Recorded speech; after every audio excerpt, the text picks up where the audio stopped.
नमस्कार, SBT news में आपका स्वागत है। पेश है 30 जून रविवार सुबह 6:15 बजे राजस्थान की बड़ी खबरें।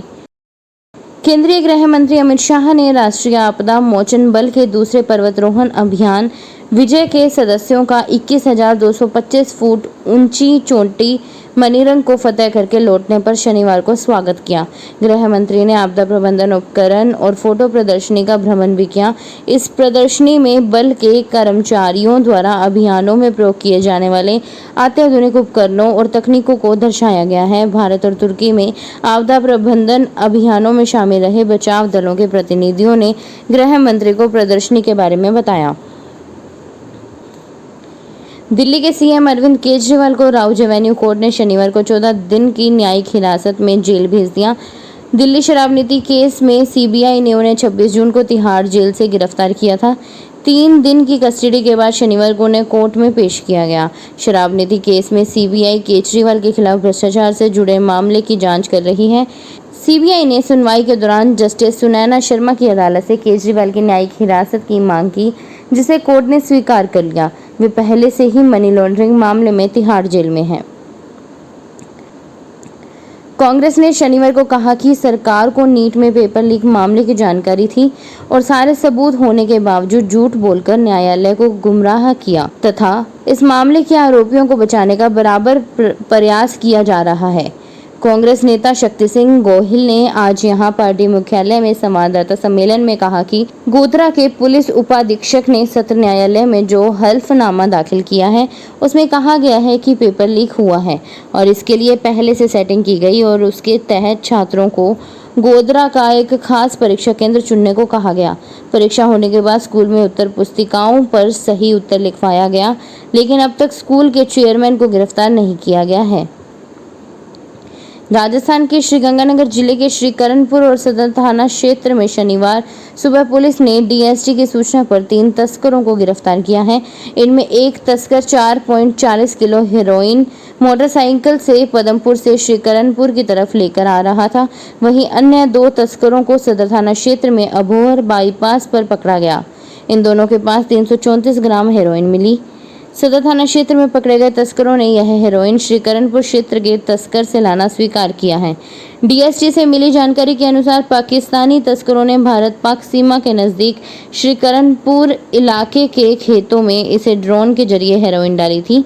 श्रीकरणपुर के पदमपुर रोड पर पकड़ा गया तस्कर इसे ही लेकर आ रहा था। वह श्रीकरणपुर का रहने वाला है।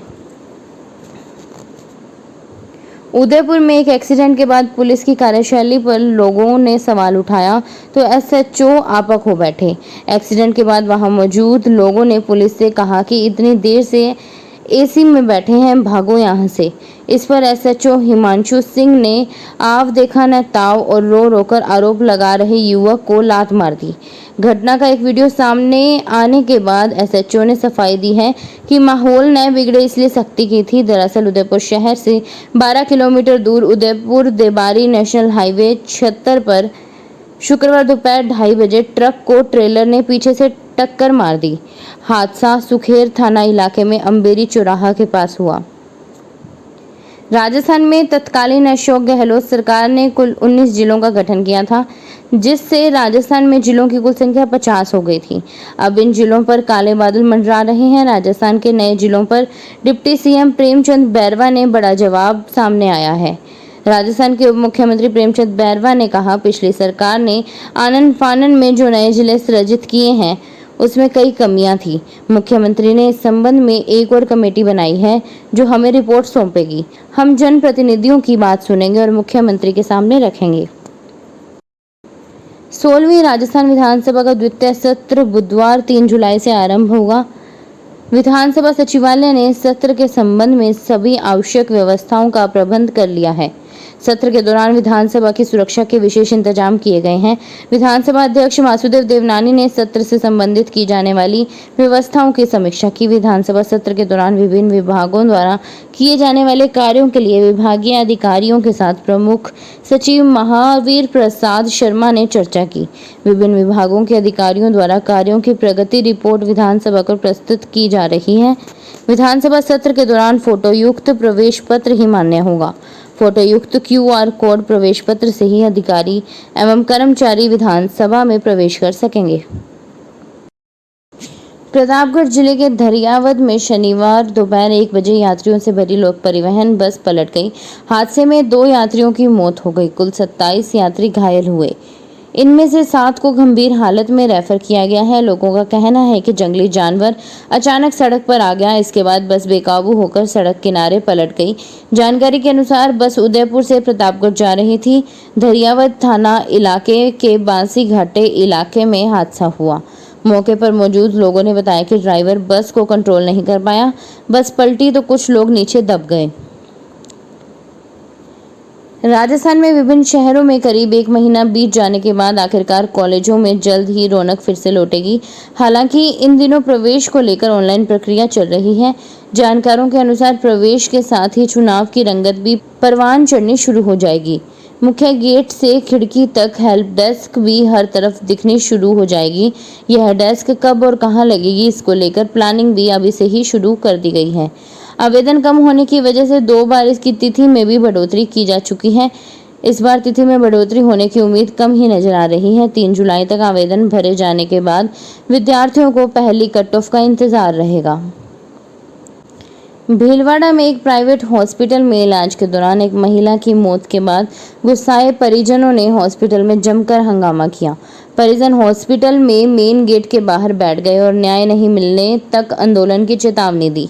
परिजनों का आरोप है कि महिला को एकदम सही हालत में हॉस्पिटल में भर्ती कराया था, लेकिन डॉक्टर और हॉस्पिटल प्रबंधन की लापरवाही के चलते महिला की मौत हो गई। उन्होंने अस्पताल प्रबंधन पर इन्फेक्टेड खून चढ़ाने का आरोप लगाया है। वर्ष 2015 की यूपीएससी टॉपर टीना डाबी इस वक्त राजस्थान में 2 जिम्मेदारियां संभाल रही हैं। इन दिनों वो रोजगार गारंटी योजना के आयुक्त पद पर कार्यरत हैं। करीब 1 साल की मातृत्व अवकाश के बाद पिछले महीने ही उन्हें ये जिम्मेदारी सौंपी गई। राजस्थान एजीएस में आयुक्त का पद बहुत महत्वपूर्ण है। केंद्र सरकार की राष्ट्रीय रोजगार गारंटी योजना की राज्य में क्रियान्वयन और उसकी देखरेख का पूरा जिम्मा एजीएस आयुक्त के पास ही होता है। ग्रामीण विकास और पंचायती राज विभाग द्वारा संचालित इस योजना से प्रदेश के लाखों लोग जुड़े हुए हैं। प्री मानसून की बारिश पाली के साथ ही मारवाड़ गोड़वाड़ को भिगोने लगी है। अक्सर बारिश के मौसम में बिजली जनित हादसे होते हैं। ऐसे हादसों से बचने के लिए जोधपुर डिस्कॉम की ओर से एडवाइजरी जारी की गई है, जिससे कि आमजन को बिजली जनित हादसों से बचाया जा सके। जोधपुर डिस्कॉम पाली वृत्त के अधीक्षण अभियंता अजय माथुर ने बताया कि बारिश के दौरान संभावित हादसों से बचाने के लिए विद्युत आपूर्ति बंद की जाती है। ऐसे में आमजन को कुछ समय तक विद्युत आपूर्ति सुचारू होने का इंतजार करना चाहिए। कारण है कि बारिश के दौरान विद्युत प्रभाव के कारण कोई भी क्षति हो सकती है। राजस्थान सरकार प्रदेश के स्पोर्ट्स एक्ट में बदलाव करने से पहले खिलाड़ियों और खेल संघ के प्रतिनिधियों से बातचीत की जाएगी। इसके बाद ही प्रदेश की खेल नीति में बदलाव होगा। जयपुर में खेल मंत्री राज्यवर्धन सिंह राठौड़ ने इसकी जानकारी दी। राज्यवर्धन सिंह राठौड़ ने कहा, बदलाव जीवन का नियम होता है। स्पोर्ट्स एक्ट में कितना बदलाव होगा या नहीं होगा, यह बात तो सही समय पर ही पता चल सकेगी, लेकिन मैं बताना चाहता हूं कि सरकार जो भी काम करेगी उसे सभी संगठनों के साथ मिलकर ही पूरा किया जाएगा। खेल संघ और खिलाड़ियों से चर्चा के बाद ही स्पोर्ट्स एक्ट में संशोधन का मसौदा तैयार किया जाएगा, जिस पर चर्चा के बाद ही उसे लागू किया जाएगा। राजस्थान में भीलवाड़ा के जिला कारागृह में शनिवार को उपखंड अधिकारी सोमनाथ अवहाद के नेतृत्व में पुलिस अधिकारी भारी पुलिस बल के साथ अचानक जिला कारागृह पहुंचे और वहां पूरे परिसर सहित सभी बैरकों की तलाशी ली। भीलवाड़ा जिला दुग्ध उत्पादक सहकारी संघ लिमिटेड की संचालक मंडल की बैठक शुक्रवार को केवल चंद जाट की अध्यक्षता में डेयरी सभागार में हुई। इसमें दुग्ध की क्रय दरों में वृद्धि करने का निर्णय किया। डेयरी प्रबंध संचालक बीके पाठक ने बताया कि संघ के कार्मिकों को बेहतर चिकित्सा सुविधा मिले, इसके लिए नए चिकित्सालय से पैनल तैयार करने का प्रस्ताव लिया गया। पशुपालक के बाड़े में आगजनी होने या किसी तरह का नुकसान होने पर 15,000 की आर्थिक सहायता दी जाएगी। पहले यह राशि 7,000 रुपये थी। फिलहाल खास खबरों में इतना ही। ताज़ा खबरों की जानकारी के लिए देखते रहिए एसपीटी न्यूज़। धन्यवाद।